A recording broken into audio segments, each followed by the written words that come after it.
வணக்கம் ரிஷப ராசி அன்பர்களே, உங்க ராசியிலிருந்து பார்க்கும்போது குருவானவர் உங்க ராசிக்குள்ளே அமர்ந்திருக்கிறார். நார்மலா குரு ஸ்கூல் வாத்தியார்லாம் எப்படி நம்ம கிளாஸ் ரூம்ல இருந்தாக்க எப்படி டென்ஷனா இருக்கும், அந்த மாதிரி டென்ஷன்லயே உங்களை வச்சிருக்காரு. பணத்தை பத்தின டென்ஷன், குடும்பத்தை பத்தின டென்ஷன், வாழ்க்கையிலே என்ன ஆகுமோ என்ற டென்ஷன், அதுலயும் குழந்தைகளை பற்றின எதிர்காலத்தை பற்றி அதிகமான டென்ஷனை மனசுக்குள்ள வைத்துக் கொள்ளுமாறு இந்த குருவின கடாட்சத்தெல்லாம் இருக்கிறது. அவர் 5ஆம் பார்வையாக கேதுவை பார்க்கிறார். கேது இருக்கக்கூடியது இப்ப இருக்கிற ஹஸ்த நட்சத்திரத்தில் உட்கார்ந்து இருக்கிறாரு. அந்த சந்திரனும் கேதுவும் சேர்ந்ததுனால இன்னும் நிறைய விஷயங்கள் உங்களுக்கு கன்ஃபியூஷனான ஸ்டேட்டஸ்ல தான் இருக்குது. மனதிலே சஞ்சலங்களை அதிகமாக வைத்துக் கொண்டீர்கள், இதனால உடம்பு உபாதைகள், அந்த ஆரோக்கிய குறைபாடுகள் எல்லாம் காட்டுறது. அதனால கொஞ்சம் ரிலாக்ஸ் பண்ணிடுங்க. முடிந்தவரை நடப்பதெல்லாம் நாராயண ஜெயல் அப்படின்னு வச்சுக்கிட்டோம்னா பாதி டென்ஷன் குறைஞ்சுவிடும்.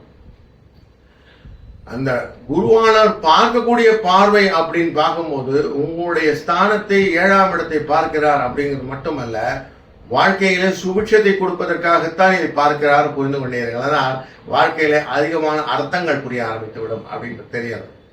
8க்குரியவன் தான் உங்களின் லக்னத்தில் அமர்ந்திருப்பதனாலே உங்களுடைய வாழ்க்கையில எங்கான லக்கு கிடைக்குமான்னு தேடிட்டே இருக்கிறீங்கன்ற மனசுல இருக்கு. சூக்ஷமமான பாதைகளை நீங்க கண்டுபிடிப்பதற்காக தெளிவாக தேடிக்கொண்டிருக்கிறீர்கள். எந்த பாதை எனக்கு வகுத்து கொடுத்தவன் நன்றாக வகுத்து கொடுத்தானா இல்லையா என்று செக் பண்ணிக்கிட்டே இருக்கிறீங்க. அப்படி செக் பண்ணும்போது என்ன, சில நேரத்தில் சோர்வு வந்து விடுகிறது. அந்த சோர்வின் தாக்கம் தான் உங்களை கர்ஸ் பண்றீங்க. என்னதான் நடக்குது தெரியல, ஒண்ணுமே புரிய மாட்டேங்குது அப்படின்னு சொல்றீங்க. உண்மையிலேயே உங்களுக்கு அத்தனை வளங்களும் நலன்களையும் கொடுப்பதற்காகத்தான் 9, 10 கூறியவன் உட்கார்ந்திருக்கிறது. 11 லாபஸ்தானத்துக்கு உட்கார்ந்திருக்கிறாரு சனி பகவான். ஆஞ்சநேயர் பகவானை பிடித்துக் கொள்ளுங்கள் அப்படிங்கறத நான் சொல்ல முடியும். அவரை பிடிச்சுக்கோங்க, அவர் காலில் பிடிச்சிக்கோங்க, கெஞ்சுங்க, கதருங்க, என்ன வேணா பண்ணுங்க. ஆனா உங்களுக்கு வாழ்க்கையில அத்தனை விஷயம் தரணும்னு கேளுங்க.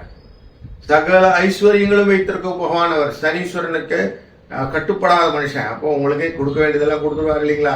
லாபத்தை பெருக்குவதற்கும் வாழ்க்கையிலே வளங்களை பெருக்குவதற்கும் உங்க வாழ்க்கை முறைகளை மாற்றுவதற்கும் ஒரு நல்ல வாய்ப்பு உண்டு.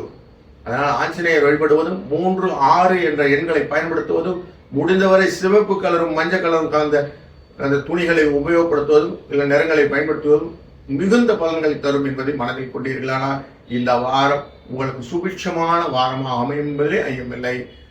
வாழ்க வளத்துடன்.